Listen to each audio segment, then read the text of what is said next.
এটা 21 নয়, এটা 2026। জয় বাংলা স্লোগানে অ্যাকশনে শুভেন্দু। ভোট এলেই চলে স্লোগান, পাল্টা স্লোগান। প্রত্যেকটি রাজনৈতিক দলের প্রার্থীদের মতো শুভেন্দু অধিকারী ভোটের প্রচার শুরু করে দিয়েছেন। বুধবার বিজেপি প্রার্থী শুভেন্দু অধিকারী নন্দীগ্রামের উদ্দেশ্যেই যাচ্ছিলেন। সেই সময় পথে তৃণমূল সমর্থকরা বিজেপি প্রার্থীকে দেখে জয় বাংলা স্লোগান দেন। পরিস্থিতি উত্তপ্ত হয়ে উঠলে গাড়ি থেকে নেমে প্রতিবাদ জানান শুভেন্দু অধিকারী। নন্দীগ্রাম 1 নম্বর ব্লকের এক এলাকায় শেখ রাকিবুলের বাড়িতে যাওয়ার পথে এই ঘটনা ঘটে। বিজেপি প্রার্থীর দাবি, রাকিবুল বিজেপি সমর্থক হওয়ায় তাকে সামাজিকভাবে বয়কট করা হয়েছে। সেই কারণেই তার পাশে দাঁড়াতে সেখানে যাচ্ছিলেন শুভেন্দু।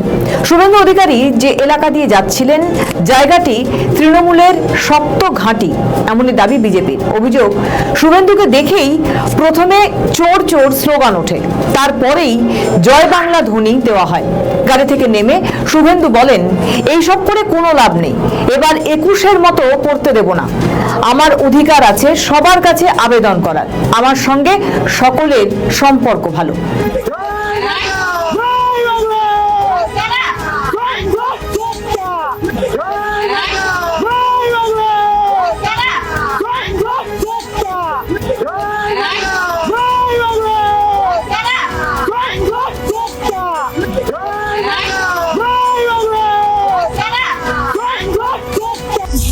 এগুলো করতে না বলো ভাই, দিনকাল বদলে গেছে, এগুলো করবেন না। এমনি করুন না ভাই, গণতান্ত্রিক দেশ। আমাকে দেখে চিৎকার করবেন না, করবেন না। এটা 21 সাল নয়, আমি সব মুসলিম বাড়িতে যাব, আমার বহু উপকার আছে মুসলিম বাড়িতে।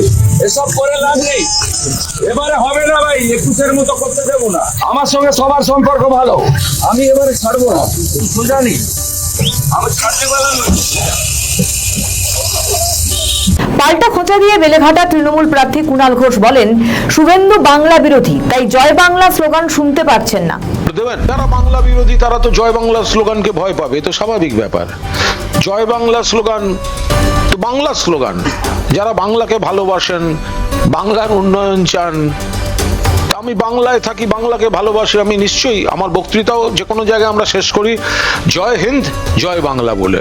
এখন জয় বাংলায় যদি কারোর অ্যালার্জি হয় সেটা তার ব্যক্তিগত প্রবলেম। জয় বাংলায় যদি কারোর অ্যালার্জি হয় ব্যক্তিগত প্রবলেম তাদের, এবং সাথে থেকে বুঝে নিতে হবে যে বাংলার প্রতি তাদের কতটা শ্রদ্ধা সম্মান কতটুকু আছে। কেন্দ্রীয় বাহিনী 2021-এর থেকে 2026-এর আসন্ন নির্বাচনের লড়াই অনেকটা কঠিন, তা এক প্রকার স্পষ্ট। আমাদের ভিডিও ভালো লাগলে লাইক ও শেয়ার করুন, কমেন্ট সেকশনে আপনাদের মতামত জানান। আরও ভিডিও পেতে আমাদের চ্যানেলটিকে সাবস্ক্রাইব করুন এবং প্রতি মুহূর্তে খবরের আপডেট পেতে প্রেস করুন বেল আইকন।